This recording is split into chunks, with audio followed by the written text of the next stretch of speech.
최근 15년간 사회 이슈가 됐던 108명의 공익신고자들. 이들의 용기 덕분에 각종 부정부패와 비리를 막아낼 수 있었는데, 하지만 이 중 70명은 해고됐고 5명 중 3명은 생계 유지가 힘든 상황. 양심의 호루라기를 불었다가 배신자라는 낙인에 고통받는 공익신고자들. 부정부패 없는 대한민국을 향한 첫걸음. 더욱 강해진 공익신고자 보호제도를 알아본다. 용기를 내 내부 비리를 제보했지만 조직의 배신자로 낙인 찍혀 고통받고 있는 공익신고자들. 앞서 문재인 대통령은 대선 당시 적폐 청산의 일환으로 공익신고자 보호를 약속한 바 있는데요. 네, 최근 이런 취지를 살려 공익신고자에 대한 신변 보호를 강화하기로 했습니다. 자세한 내용 국민권익위원회 양동훈 공익심사정책과장과 함께 얘기 나눠보겠습니다. 안녕하세요. 네, 안녕하십니까. 예.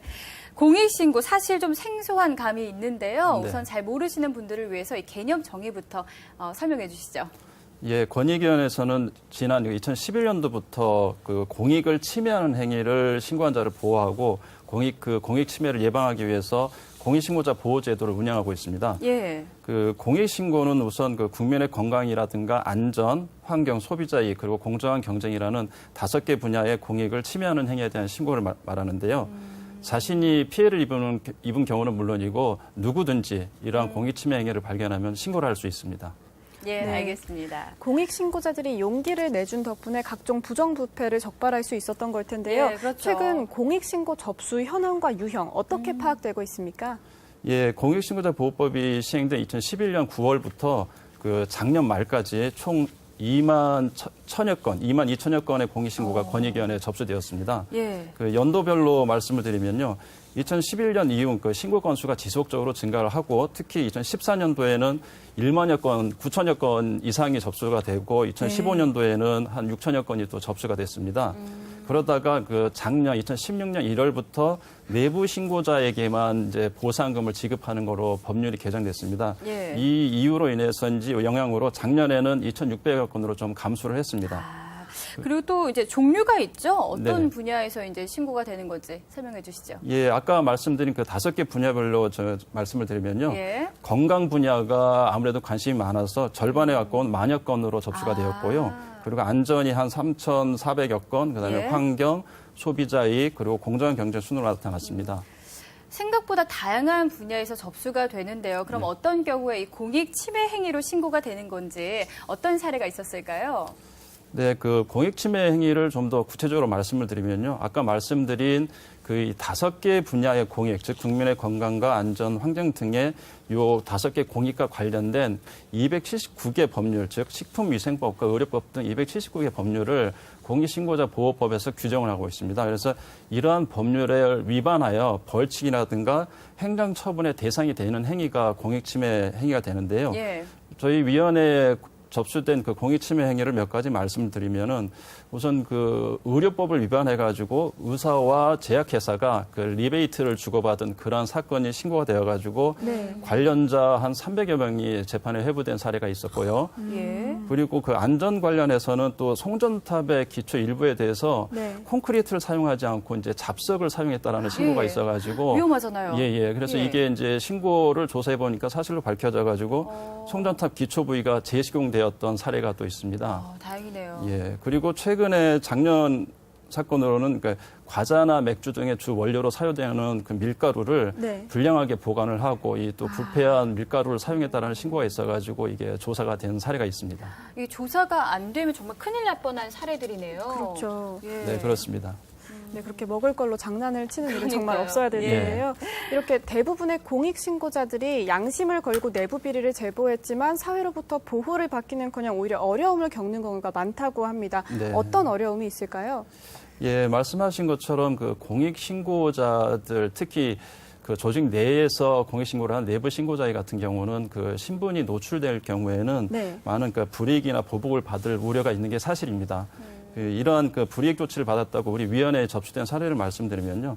그 징계나 해임 같은 인사 조치로 인해 가지고 경제적 어려움을 받았다는 그런 사례가 있었고요. 예. 또 불이익 조치를 한 회사 측에서 이제 신고자를 형사 고발을 한 사례도 있었고 또 동료 직원들로부터 좀 안타깝지만 따돌림을 당하는 그러한 사례들도 있었습니다. 네. 사실 이런 그 공익신고자의 어려움을 해소하기 위해서 공익신고자 보호법이 좀 도입된 거고요. 그래서 네. 이런 부분을 그 더 특별히 더 내부 신고자들을 보호하기 위해서 작년에는 특별 보호 조치라는 그런 것도 새로 이제 도입을 했습니다. 예, 참 정의를 실현하기 위해서 신고를 했는데 사회적으로 경제적으로 피해를 입는다니까 참 안타까운데요. 네. 최근에 공익신고자들에 대한 보호를 한층 더 강화하기로 했습니다. 기존과 비교해서 어떤 점이 좀 달라졌나요?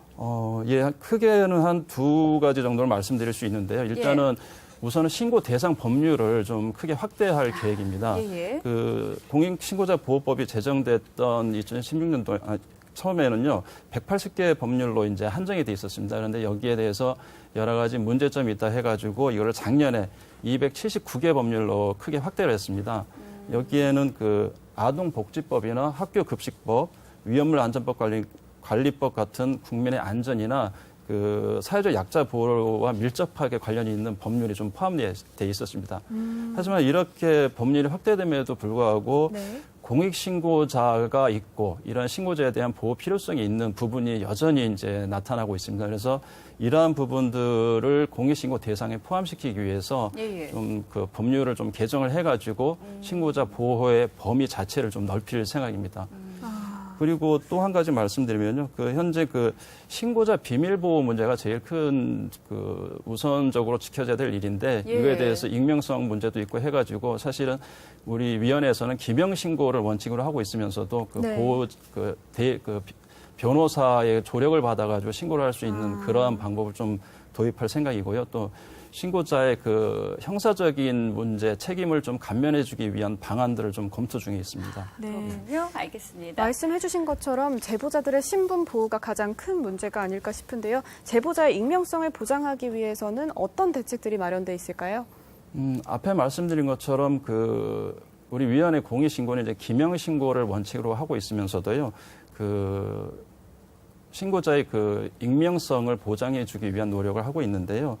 우선 그 익명 신고를 전면적으로 허용을 해버리면은 사실은 허위 신고라든가 그 투서 같은 부작용이 있을 우려가 상당히 있습니다. 그래서 그 기명 신고를 원칙으로 하면서도 사실은 그 말씀드린 것처럼 비밀 보장이 신고자의 그 보호의 첫걸음입니다. 그래서 가장 중요한 사안이라고 생각합니다.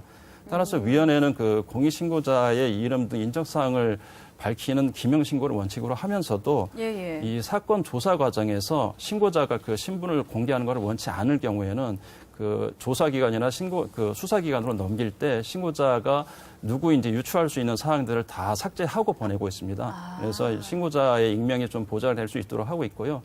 또 조사기관이나 이제 수사기관에서도 신고자의 그 비밀이 지켜질 수 있도록 우리 위원회에서처럼 이런 노력을 할 수 있도록 그 독려를 하고 있습니다.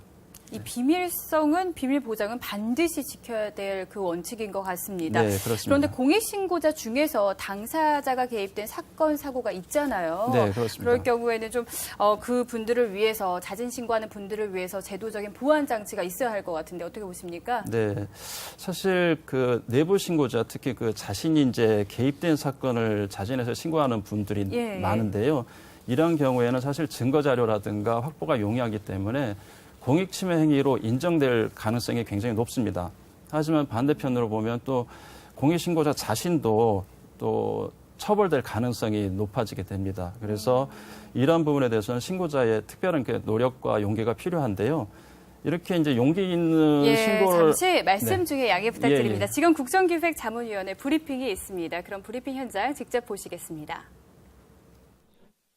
오늘 국정기획위원회가 활동 기한을 7월 5일에서 7월 15일까지 열흘 늘리는 안을 의결을 했습니다. 대통령께 보고를 드리면 아마 활동 기한이 연장이 될 겁니다. 국정기획자문위원회 설치와 운영에 관한 규정 제16조에 근거해서 이런 결정을 했다는 말씀을 드립니다. 지금 현재 이제 대통령께 보고 드리기 전까지 국정 운영 계획 5개년, 국정 운영 5개년 계획을 이제 거의 다 큰 틀, 또 작은 목차, 내용, 또 이행 방안, 또 소요 재원, 또 책임자 다 거의 이제 마무리 단계에 와 있습니다. 마무리 단계에 와 있는데 이것을 어떻게 이제 이행할 것인가, 그리고 올해부터 당장 어떤 내용 올해부터 적용하고 어떤 것들은 법을 어떻게 고치고 하는 것들이 이제 다 포함되는데요. 우선은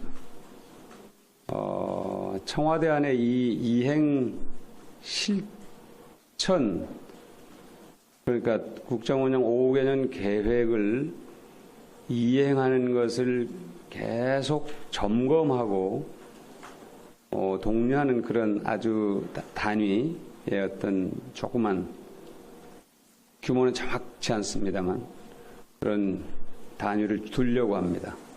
그러니까 그게 이름은 현재로서 가칭 국정기획위원회 정도 그렇게 생각을 하고 있고, 그와 더불어서 총리실에서도 이제 총리실에서 각 부처의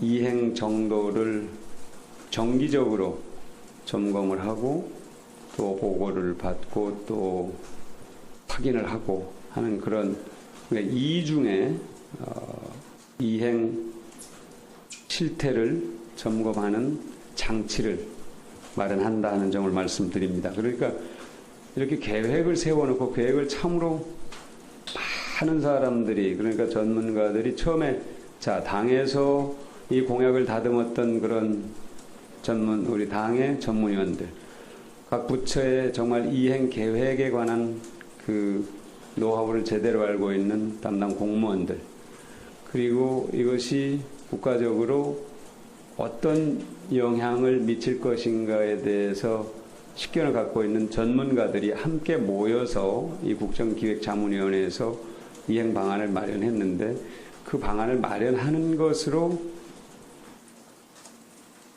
물론 그것도 의미가 있지만 거기서 그쳐서는 안 되기 때문에 그것을 바로 올해부터 이행에 들어가야 되는데, 그 이행을 제대로 관리하고 또 점검하는 그런 장치를 마련했다는 말씀을 드립니다. 그리고 이번 주는 이제 각 그 분과위원회별로 현장 점검들을 할 텐데요. 자료를 배포해 드리겠고요. 대통령께서 이제 방미를 성공적으로 마치고 돌아오셔서 짧은 시간이 있습니다만 또 역시 G20 정상회담을 또 준비하는 그런 매우 바쁜 일정을 가져야 하기 때문에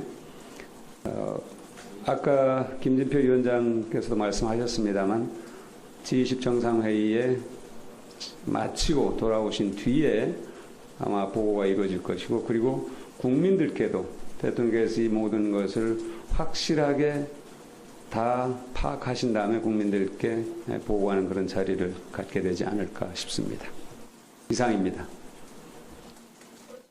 지금까지 국정기획자문위원회 브리핑 전해드렸습니다. 계속해서 공익신고자 보호 강화 관련 이야기로 이어가겠습니다. 네, 그리고 앞으로 회사 내에서 부정부패를 보고 신고를 결심하실 분들을 위해서요, 공익신고 절차와 방법에 대해서 알려주시죠. 예, 공익침해 행위를 발견하시면요, 우선 그 사진이나 영상 등 증거 자료의 확보가 필요합니다. 증거 자료 확보요? 예, 증거 자료와 함께 이를 국민권익위원회에 신고하시면 되는데요. 물론 관련 법률 소관 부처나 네. 지자체 그리고 같은 행정기관이라든가 경찰 같은 수사기관으로 신고를 할 수도 있습니다. 그리고 특히 상담은 국번 없이 110이나 1398번으로 전화하셔서 권익위로 문의를 하실 수 있고요. 예. 신고는 우리 위원회 홈페이지를 통해서 할 수 있습니다. 그리고 또한 부패공익 신고 앱을 통해서 손쉽게 신고를 하실 수도 있습니다. 앱도 있나요? 예, 그 앱을- 이름이 어떻게 되죠? 부패 공익신고 앱입니다. 부패 공익신고 앱을 다운받아서 그 신고를 할 수 있습니다. 네. 앞으로 활발한 공익신고를 통해서 청렴한 대한민국이 될 수 있도록 기대해 보겠습니다. 끝으로 공익신고의 활성화를 위해서는 어떤 계획을 갖고 계시는지 마무리 말씀으로 해주시죠. 네. 우선 공익신고자 보호법이 시행된 지 만 6년이 되어가고 있습니다. 그렇지만 그럼에도 불구하고 공익신고 제도를 잘 모르는 분이 많으신 것 같아가지고요. 네. 우리 위원회에서는 그동안 접수된 공익신고 사례를 분석해가지고 취약한 분야에 대한 종사하는 사람에 대해서 집중적으로 홍보하고 교육을 할 계획이고요. 이미 건설 분야나 학교급식 분야에 대해서는 그 맞춤형 홍보를 진행하고 있습니다. 그렇지만 이런 홍보보다도 무엇보다 중요한 거는 공익신고자가 잘 보호돼야 될 거라고 네. 생각하고요. 그래서 이러한 그 신고자 보호를 위해서 작년에 새로 도입된 이행강제금 제도라든가 그 불이익조치자를 처벌하는 양벌 규정 등을 엄격하게 적용할 생각입니다. 예, 알겠습니다. 지금까지 국민권익위원회 양동훈 공익심사정책과장과 함께 자세한 이야기 나눴습니다. 오늘 말씀 고맙습니다. 네, 감사합니다.